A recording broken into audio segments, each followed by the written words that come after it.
ശബരിമലയും അവിടുത്തെ വിശ്വാസവും ആചാരങ്ങളും CPM-നും സർക്കാരിനും ഒരു വെള്ളാനയായിരുന്നു. സ്വർണ്ണക്കൊള്ള മുതൽ അയ്യപ്പ സംഗമം വരെ അയ്യപ്പനെ വെച്ച് പണമുണ്ടാക്കാനുള്ള ഉപാധി മാത്രമായിരുന്നു സർക്കാരിനും CPM-നും എന്ന് ഇനി സംശയലേശമന്യേ പറയേണ്ടി വരും. ശബരിമല സ്വർണ്ണക്കൊള്ളയുമായി ബന്ധപ്പെട്ട് ഇപ്പോൾ തന്നെ CPM-ഉം സർക്കാരും പ്രതിക്കൂട്ടിലാണ്. അപ്പോഴാണ് പമ്പയിൽ നടത്തിയ ആഗോള അയ്യപ്പ സംഗമത്തിന്റെ ഓഡിറ്റ് റിപ്പോർട്ട് കൂടി പുറത്തു വരുന്നത്. തീവട്ടിക്കൊള്ള എന്ന് പറഞ്ഞാൽ ഒരുപക്ഷെ കുറഞ്ഞു പോയേക്കും. ദേവസ്വം ബോർഡിനെ മുന്നിൽ നിർത്തി തങ്ങളുടെ രാഷ്ട്രീയ ലാഭത്തിനായി സർക്കാർ നടത്തിയ അയ്യപ്പ സംഗമത്തിലെ കണക്കുകളിൽ അടിമുടി കള്ളക്കളികളാണ് എന്ന വിവരമാണ് ഇപ്പോൾ പുറത്തു വരുന്നത്. സംഗമത്തിന് മുൻപ് തന്നെ 45 ദിവസത്തിനകം വരവ് ചെലവ് കണക്കുകൾ അറിയിക്കണമെന്ന് ഹൈക്കോടതി നിർദ്ദേശിച്ചിട്ടും അത് പാലിക്കാതെ കണക്കുകൾ സർക്കാർ മറച്ചുവെക്കുകയായിരുന്നു. ഇതോടെ ഹൈക്കോടതി നേരിട്ട് നിയമിച്ച ഒരു സ്പെഷ്യൽ കമ്മീഷണറുടെ റിപ്പോർട്ടിലൂടെയാണ് സർക്കാരിന്റെ കണക്കിലെ കള്ളക്കളികൾ ഇപ്പോൾ പുറത്തു വരുന്നത്. ആഗോള അയ്യപ്പ സംഗമം എന്നതിന് പകരം ആഗോള ധൂർത്ത് സംഗമം എന്ന് പേരിട്ട് വിളിക്കുന്നതായിരിക്കും ഉചിതം. ടെൻഡർ നടപടി പോലും പാലിക്കാതെ ഊരാളുങ്കലിന് പന്തൽ പണിയാൻ കരാർ നൽകിയതു മുതൽ മുഖ്യമന്ത്രിക്ക് കിടക്കാൻ കട്ടിലും മെത്തയും വാങ്ങിയതിൽ വരെ ക്രമക്കേട്. സംഗമത്തിന് പോലും വരാത്ത ഭക്തിഗാന ട്രൂപ്പിന്റെ പേരിൽ എഴുതിയെടുത്തത് ലക്ഷക്കണക്കിന് രൂപ. GST ബിൽ ഇല്ലാതെ വാങ്ങിയ സാധനങ്ങൾ, കണക്കിൽപ്പെടാത്ത ബെഡുകൾ, വാട്ടർ ടാങ്കും വാട്ടർ പൈപ്പും വാങ്ങാൻ ലക്ഷങ്ങൾ. അങ്ങനെ ഒടുക്കം വാട്ടർ ടാങ്ക് ആവിയായി പോയത്രേ. ഭക്ഷണത്തിന് മാത്രം ചെലവായത് 22 ലക്ഷത്തോളം രൂപ.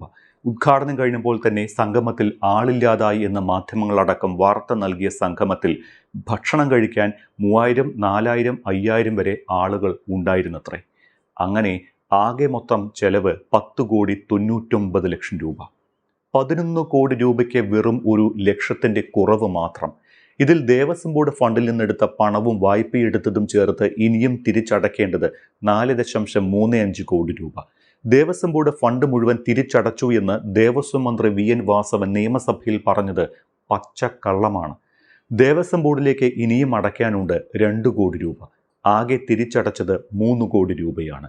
സ്പോൺസർഷിപ്പിലൂടെ കിട്ടിയ 2.64 കോടിയും ദേവസ്വം ഫണ്ടിൽ നിന്നുള്ള 2 കോടിയും ബാങ്ക് പലിശയും ചേർത്ത് 6.64 കോടി രൂപയാണ് ഇതുവരെ കൊടുത്തു തീർക്കാനായത് എന്നും സ്പെഷ്യൽ കമ്മീഷണർ സ്വകാര്യ ഓഡിറ്ററെ വെച്ച് നടത്തിയ ഓഡിറ്റ് റിപ്പോർട്ടിലുണ്ട്.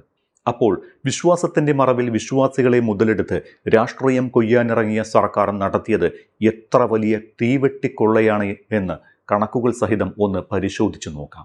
ആഗോള അയ്യപ്പ സംഗമത്തിന്റെ ബജറ്റിൽ നിശ്ചയിച്ചതിലും ഉയർന്ന തുക നൽകിയാണ് പല വസ്തുക്കളും വാങ്ങിയത് എന്നത് ഒരു വസ്തുത. സംഗമത്തിനെത്തുന്നവർക്ക് ഉപഹാരം നൽകുന്നതിന് വാങ്ങിയ അയ്യപ്പ വിഗ്രഹത്തിന്റെ ബില്ലുകളിൽ കൃത്യതയില്ല. പല സാധനങ്ങളും വാങ്ങിയതിന് ബില്ലുമില്ല. ഊരാളുങ്കൽ സൊസൈറ്റിക്ക് കീഴിലെ Indian institute of infrastructure and construction എന്ന ഇവന്റ് മാനേജ്മെന്റ് കമ്പനിക്കായിരുന്നു പന്തൽ നിർമ്മാണ ചുമതല. ടെൻഡർ പോലും പാലിക്കാതെ നൽകിയ ഈ കരാറിൽ ഊരാളുങ്കൽ സൊസൈറ്റിക്ക് 10% അധിക തുക അനുവദിക്കാൻ വ്യവസ്ഥ വെച്ചത് എന്തിനാണ് എന്ന് ഇപ്പോഴും മനസ്സിലാകുന്നില്ല. കൃത്യമായ കണക്കില്ലാതെ ഇൻവോയ്സുകളും ബില്ലുകളും എന്ന് വേണ്ട, വാങ്ങിയതിനേക്കാൾ അധികം സാധനങ്ങൾ ബില്ലിൽ കാണിക്കുകയും ചെയ്തു. വാങ്ങിയ ചില വസ്തുക്കളുടെയും ചിലവായ ചില കണക്കുകളും കൂടി പറയാം. ഉദ്ഘാടനത്തിന് തലേന്ന് പമ്പയിലെത്തിയ മുഖ്യമന്ത്രിക്ക് ഒരു രാത്രി കിടക്കാൻ വാങ്ങിയത് 1 ലക്ഷം രൂപയുടെ കട്ടിലും മെത്തയും. ഈ വസ്തുവകകൾ ഇപ്പോൾ ദേവസ്വം മരാമത്ത് ഓഫീസിലുണ്ട്. സംഗമവേദിയിൽ വെള്ളത്തിന്റെ ആവശ്യങ്ങൾക്കായി 4.8 ലക്ഷം രൂപ ചിലവഴിച്ചാണ് 4000 ലിറ്റർ സംഭരണശേഷിയുള്ള വാട്ടർ ടാങ്കും അനുബന്ധ ടാപ്പുകളും സ്ഥാപിച്ചത്. സംഗമം കഴിഞ്ഞതോടെ ടാങ്ക് ആവിയായി പോയത്രേ. വാങ്ങിയ സാധനങ്ങൾ സ്വത്തുവകയായി കാണിച്ച കൂട്ടത്തിൽ ഈ വാട്ടർ ടാങ്ക് ഇല്ല. ബില്ല് പ്രകാരം ആകെ വാങ്ങിയത് 150 കിടക്കകൾ. പക്ഷേ 50 എണ്ണം കാണുവാനില്ല, അഥവാ അതും വെള്ളത്തിൽ വരച്ചു. 150 മെത്തകൾ വാങ്ങിയതായി സ്റ്റേറ്റ്മെന്റിലുണ്ട് എങ്കിലും 50 എണ്ണത്തിന് ബില്ലുകളില്ല എന്നാണ് ഓഡിറ്റ് റിപ്പോർട്ടിൽ പറയുന്നത്. ടാക്സി ചാർജായി മാത്രം 10.57 ലക്ഷം രൂപ ചിലവായിട്ടുണ്ട് എന്നാണ് ചെലവ് കണക്കുകളിൽ കാണിച്ചിട്ടുള്ളത്. 3.25 ലക്ഷം രൂപ ചിലവിലാണത്രേ 8 അടി ഉയരമുള്ള സുരക്ഷാ വേലി നിർമ്മിച്ചത്. ഡീസൽ ചിലവായി എഴുതിയിട്ടുള്ളത് 7.44 ലക്ഷം രൂപ. ഇനി പറയുന്ന കണക്കാണ് രസകരം. സംഗമ രാഷ്ട്രീയ വിജയമാണ് എന്നാണ് CPM-ഉം സർക്കാരും പറയുന്നത് എങ്കിലും ഉദ്ഘാടനം കഴിഞ്ഞപ്പോൾ ആളുകൾ സ്ഥലം വിട്ടിരുന്നു എന്നാണ് മാധ്യമ റിപ്പോർട്ടുകൾ. നമ്മൾ ആ വീഡിയോയും കണ്ടതാണ്. ഈ സംഗമത്തിനാണ് ഭക്ഷണത്തിന് മാത്രം 22 ലക്ഷം രൂപ ചിലവായിരിക്കുന്നത്. VIP-കൾക്ക് ഭക്ഷണ വിതരണത്തിന് മാത്രം 30,000 രൂപ ചിലവായിട്ടുണ്ട്. 4000 പേർക്കുള്ള പ്രഭാത ഭക്ഷണത്തിന് 4.2 ലക്ഷം രൂപയാണ് ചിലവായത്. 11 മണിക്ക് ചായയും സ്നാക്സും നൽകി 5000 പേർക്ക് 2 ലക്ഷം രൂപ. 5000 പേർക്ക് ഉച്ചഭക്ഷണത്തിന് 8.5 ലക്ഷം രൂപയും വൈകുന്നേരം ചായയ്ക്ക് 5000 പേർക്ക് 2 ലക്ഷം രൂപയും ചിലവായിട്ടുണ്ട്. 3000 പേർക്ക് രാത്രി ഭക്ഷണത്തിന് 4.5 ലക്ഷം രൂപയും ചിലവായി. പരാജയമായി എന്ന് പറയപ്പെടുന്ന സംഗമത്തിൽ ഇത്രയധികം ആളുകൾ എത്തിയോ എന്നതും സംശയം. 2 ലക്ഷം രൂപയുടെ ബജറ്റാണ് സാംസ്കാരിക പരിപാടികൾക്ക് തയ്യാറാക്കിയിരുന്നത്. പക്ഷേ സാംസ്കാരിക പരിപാടിയുടെ പേരിൽ, അതും വന്നിട്ടില്ലാത്ത ട്രൂപ്പിന്റെ പേരിൽ എഴുതിയെടുത്തത് 8 ലക്ഷം രൂപ. നന്ദഗോവിന്ദം ഭജൻസിന്റെ പേരിലാണ് ഈ 8 ലക്ഷത്തിന്റെ ബില്ല്. എന്നാൽ സംഗമ ദിവസം നന്ദഗോവിന്ദൻ ട്രൂപ്പിനെ സംഗമത്തിലേക്ക് ക്ഷണിക്കുകയോ അവർ എത്തുകയോ ചെയ്തിട്ടില്ല. ഭക്തിഗാന സദസ് അവതരിപ്പിച്ചത് ഗായകൻ ഇഷാൻ ദേവിന്റെ നേതൃത്വത്തിലുള്ള സംഘമാണ്. പക്ഷേ ഇഷാൻ ദേവിന്റെ സംഘത്തിന് എത്ര രൂപ കൊടുത്തു എന്നതിന് കണക്കും കാണുന്നില്ല.